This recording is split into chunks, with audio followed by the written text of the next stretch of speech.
GitHub and Gitlab are by far the biggest online Git services, but for one reason or another, you may prefer to use something else. Whether it's the fact that GitHub is proprietary, or if you want to self-host GitLab, it's pretty resource intensive. So a lot of other users tend to gravitate towards Gitea. Now, Gitea started as a fork of another project by the name of Dogs, but before researching this video, I can't say I'd ever actually heard of it.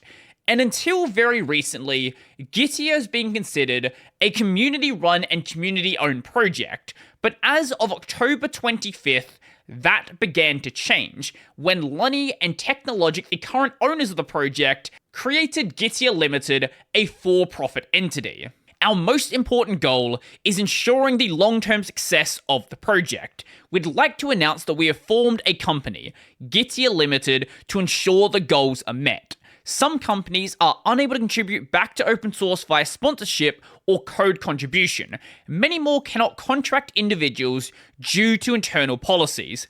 In creating this new company, we are now able to offer support to those companies who do want to give back. But some developers involved in Gitea aren't exactly happy about this and have created this open letter. Gitea Limited confirms its takeover of the Gitea project, but the reason they don't like this isn't just the fact that a company exists. We've covered corporate shifts and takeovers of community projects, Audacity being the best example of this, where a company comes in and suddenly starts making all of these changes that a lot of people hate. But in this case, the company's not exactly the problem. In the name of the Gitea community who elected you last year, I'll get into what it means to be a Gitea owner in just a bit, we welcome the creation of a for-profit company that allows you to make a living out of Gitea. Making profit is not the issue here. They want developers to get paid just as much as anybody else, which I can absolutely respect. But this is the issue. There has been some confusion as to the ownership of the Gitea domains and trademarks, which are essential parts of the project. As a community, we trusted you to care for them because they are one of the most important assets any free software project has, if not the most important. We believed you when you promised to pass along the ownership of the Gitea project. This promise is an essential bond between you and the strong community of volunteers, as well as those who rely upon our collective efforts. We want to believe this is an honest mistake and ask that a non-profit organization owned by the Gitea community is created, the Gitea trademark and domains are transferred to the non-profit, and then the name of the company is changed to avoid any confusion with the non-profit. And if the demands are not met, well, it's the FOSS space. There's only one thing left to do. Now, I want to get into the way this ownership model works, because this explains how something like this can actually happen in the first place. So every single year, Gitea holds an election, and in this election, they will vote in 3 owners of the project. You have the main owner, and then the 2 assistant owners. Now, I presume the reason why they have 3 owners is in case someone goes rogue, for example, and pulls like a Lenny McLennington, then you can use those assistant maintainers to take the power away from that one owner and then bring it back in control of the community. Also, if you have one owner and something bad happens to them, like they get really sick, or in a car accident, or some other reason why they either can't cede their ownership of the project or are just unable to do any of the ownership tasks they need to do, the other people can step in and achieve those same goals. I don't know how well this model would work at a larger scale like Critter, GIMP, or even something like the Linux kernel, but it seems to be working at least relatively well in the case of Gitea. And right now in 2022, Lunny and Technologic are 2 of the current owners. Now, the reason why a non-profit is important as opposed to a for-profit is these are steps that are needed to help restore the trust we as community have given to the Gitea project. A new non-profit organization also gives us opportunities to improve and ensure a healthy future, for instance by implementing an intuitive and fair election process, describing the ways in which democratic decisions are to be made, providing accessible places where all relevant information can be found, and establishing a duocracy that works and continues to improve it. Now, for anyone like me who didn't know what a duocracy is, A duocracy is an organizational structure in which individuals choose roles and tasks themselves and execute them. Responsibilities attached to people who do the work rather than elected or selected officials. And I'm not here to say whether this is a good or a bad model to run a community. This is just what they want to be doing. Now, unlike many of the open letters out there where they get made and then nothing really happens of them, in this case, there actually was a follow-up blog post addressing a lot of the issues brought up in the open letter. Now, I say addressing, I don't mean doing what they said. And this one was penned by Lunny on October 30th. And as I mentioned earlier, Lunny is one of the elected owners. Right now, he is the main elected owner. But you might have noticed on the list, he's not just the owner of this year, he's been the owner every single year. So there's a good reason for that. It's not him, taking over the project and trying to manipulate everyone. He's the one who made the project. And not just making the fork back in 2015. He was also one of the founders of GOGS, and one of the reasons from my understanding that he left that project to make the fork is he didn't like the fact that GOGS was basically under the control of a single maintainer, and wanted this to be more of a community-run and community-led project. So in 2015, I created Gitea along with its domain gitea.io and acquired gitea.com at the same time. Throughout the life of the project, I've always personally owned both domains. As it continued to grow, I additionally trademarked Gitea in order to protect the project's brand. Now, the way it seems to me is everybody was under the assumption that if Lunny wasn't elected as the owner of that year, he would cede the ownership of the domains and of the trademarks to whoever the new owner is going to be.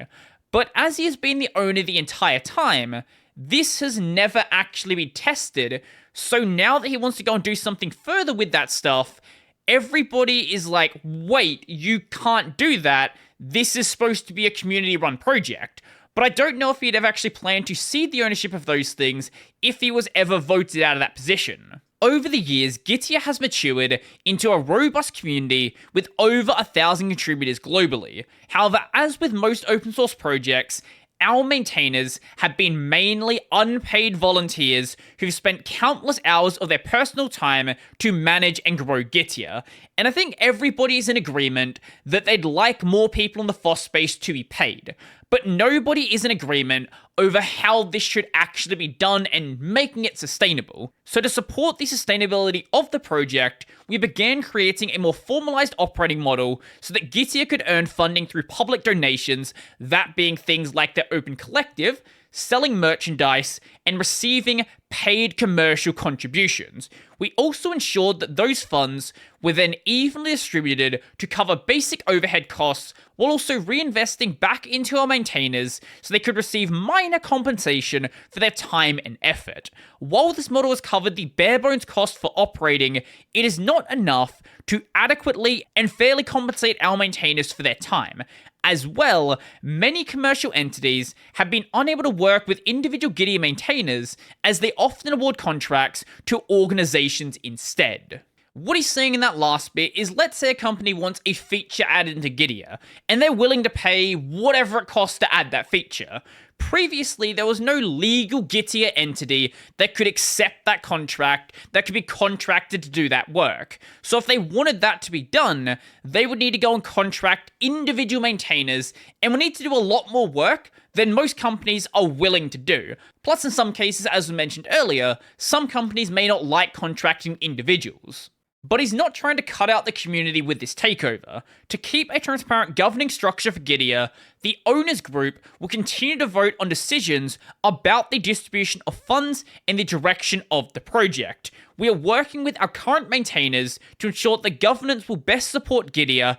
I've also transferred both domains and trademark name to Gitea Limited, so they are no longer personally owned by me and will remain indefinitely with the Gitea project. The logo, though, has always and will continue to be owned by the community. Our goal remains that we'll always give back to the Gitea community whenever possible. We've already been able to contribute back code we've made for clients into the codebase, so everyone can access the new developments. We are also currently working on a long-term support LTS version in order to provide a stable release for those who need it. As well, we are enhancing Gitea's vulnerability disclosure program to ensure that security issues are reported and fixed in a timely manner. Now, when it comes to the funding side of these changes, pretty much everybody's in agreement that these are great. The company pays you to do a thing, you make money, you pay developers. Great, more people get paid, and everybody's happy. The code that you write, in most cases, go back into the project. Lovely. The main issue comes with the way the project is governed. This comment sums it up really well. Okay, but none of this really tells us anything new or addresses the crucial question of governance. Typically, for-profit forms of incorporation simply do not provide any possibilities for community governance in terms of legal structure, which means that de facto, you would retain control over the project in perpetuity. And even if you promise to listen to the community input, there is nothing preventing you from suddenly choosing not to do so anymore. And not just that, what happens after Lunny steps down? Is the community going to vote over who now owns the company? If not, then he's going to elect someone himself. And maybe everybody likes Lunny right now and likes the way he was directing the project. But what about the person who comes after Lunny? If the community has no feedback over who that's going to be, then it's completely unclear what the future of the project is going to be. And also, while everybody agrees that funding is good, not everybody is in agreement that you need this for-profit company to actually get that funding.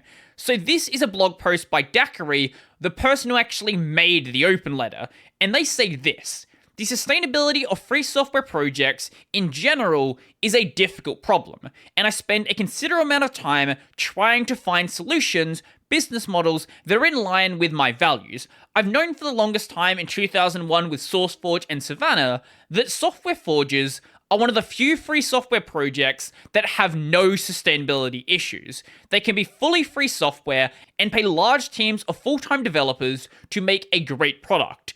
That's exactly what Gitlab did at the beginning, back when it was not VC funded and not open core. Gitea is no exception, and I can testify to that because I've been paid for my work since I started working on it. I've done years of volunteer work in the recent past willingly, but that was not necessary in this case.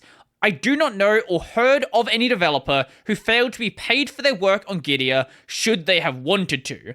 Actually, Gitea is so easy to sustain that core maintainers had too much money in 2022 and left $50,000 on the table. So this is grant money that came into the project that Daiquiri helped to bring in, and nothing was actually done with it from my understanding. It just sort of happened, the grant expired, and then it's just gone. So right now, Gitea Limited is not changing their course of action. And the plans to go and create a new fork, the new name, how it's going to be structured, things like that, are in their final draft stages. So probably over the next week or 2 weeks, that will actually be created. I don't know what's actually going to happen from it.